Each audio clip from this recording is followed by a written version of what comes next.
There are a lot of currencies that matter to employees. Yes, of course, obviously, salary is one of them. Benefits is another. Bonuses, they do matter. But there is what I would kind of define as a powerful, underrated currency that doesn't actually cost you, the advisor, a penny: flexibility. So let me explain. Years ago, my team and I used to do, when I was running my advisory practice, my team and I would host a multi-day workshop where advisors from all over the country with my broker dealer would fly to Cincinnati and spend a couple of days with me and my team. And during this event, they would do kind of these small roundtable discussions with my team members. And one of the questions that really just kept popping up over and over again is the advisors would say things to my team like, "You've been with Libby a really long time. Like, you seem very loyal and you seem very committed to helping her grow the business."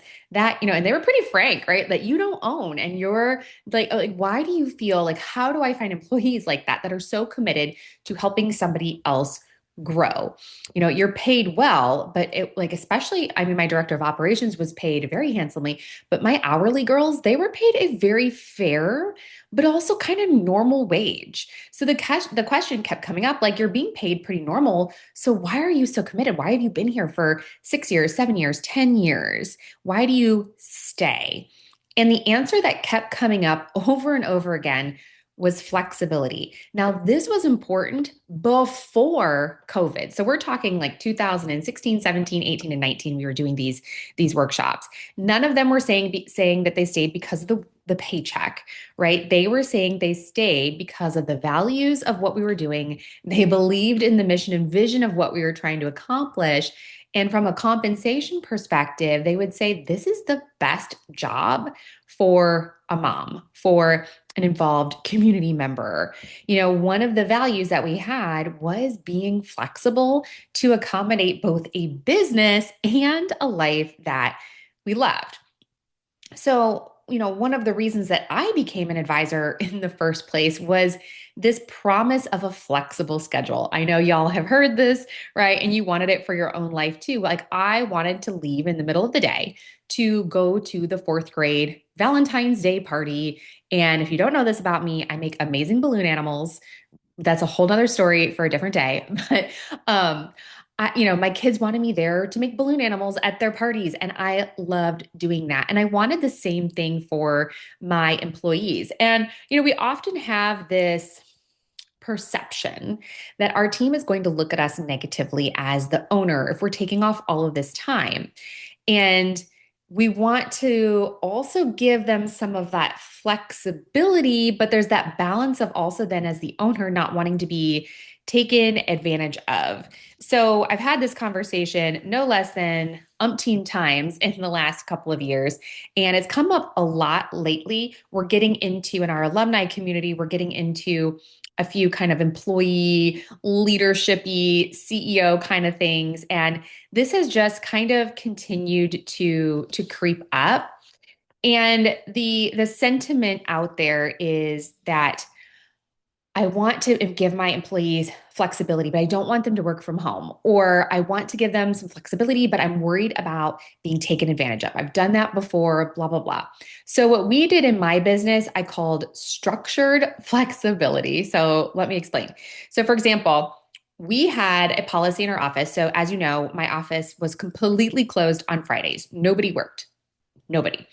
So we did for the team 4 10-hour days for my full-time director of operations. And the other girls were around 30 to 32 hours a week. And they did that over the course of Monday through Thursday. So the way that we did structured flexibility was this: like, hey, something pops up. You need to go to the dentist. You want to go do the Mother's Day tea at school. You want to sneak out and have a day date luncheon with your husband. Great. We want you to have a full life. We want you to be able to do these things. So here's what that will look like. We just need to know a week in advance.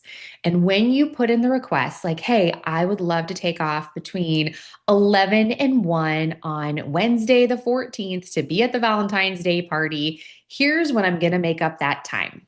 Right. And so we gave employees, do you want the option to use PTO, or do you want the flexibility to not necessarily dig into your PTO for family events and school things or parent teacher conferences?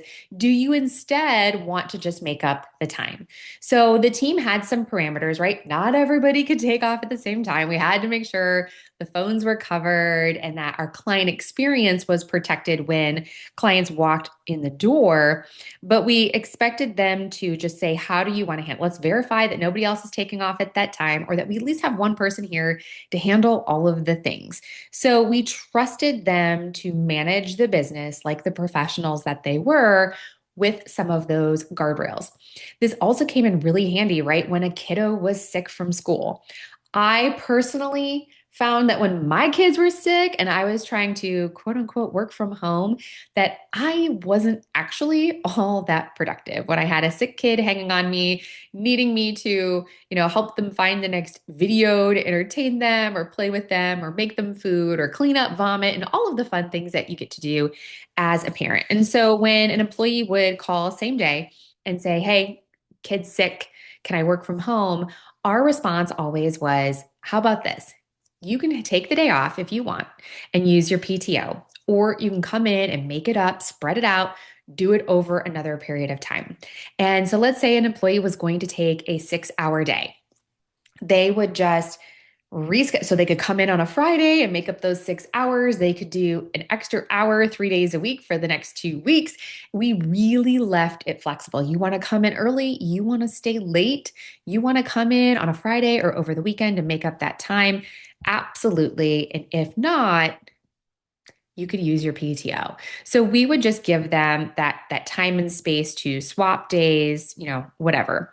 Because when an employee feels trusted, they feel empowered. They want to care more. They want to go above and beyond for you. Ironically, it's interesting. The more flexibility we gave people, the more accountability they actually had. When we gave them a little bit of structure around that, they always rose to the occasion. And then, it's nice for them too to be able to like, hey, I was going to come in on Friday, but he was sick again. I think I'm just going to use PTO for that Tuesday. Okay, great. Excellent, right? We want to create an environment where our employees feel cared for. And you've heard me say it before, right? There is 8 core processes that every financial planning practice has. And one of the 8 core processes is employee experience. So if you are managing other people, being intentional about the experience that they are having with you. What does it look like, feel like, smell like? How do they feel seen, valued, and known inside of your office? And flexibility is a totally underestimated currency when it comes to building employee loyalty and tenure. So I want you to ask yourself, what currencies exist inside of the current business? Is it flexibility? Is it autonomy? Is it growth opportunities? Is it a supportive and fun environment? Is it being able to go to conferences and develop both personally and professionally? Because sometimes the most powerful benefits that you offer to your team aren't expensive, they're just thoughtful and they're just human. Those are the things that my employees that were with me for collectively, I think we had 6 years, 8 or 9 years for part-time administrative staff, and then up to Lori was with me, gosh, my director of operations for 11 or 12 years. So great tenure, great track record. None of the employees left, right? Everybody loved working there. And I think one of the biggest contributing factors to that wasn't that I overpaid them or that I made it overly fun. I think those things helped, but really it was more that this job helped them live a life that they wanted. So we had 5 days in the week that they could work and they all chose to do the 4. That way it gave them the flexibility to be mom on Friday, to do the grocery shopping, run the errands, get the hair done, do your nails, like all of the things that would usually creep into weekends for working parents.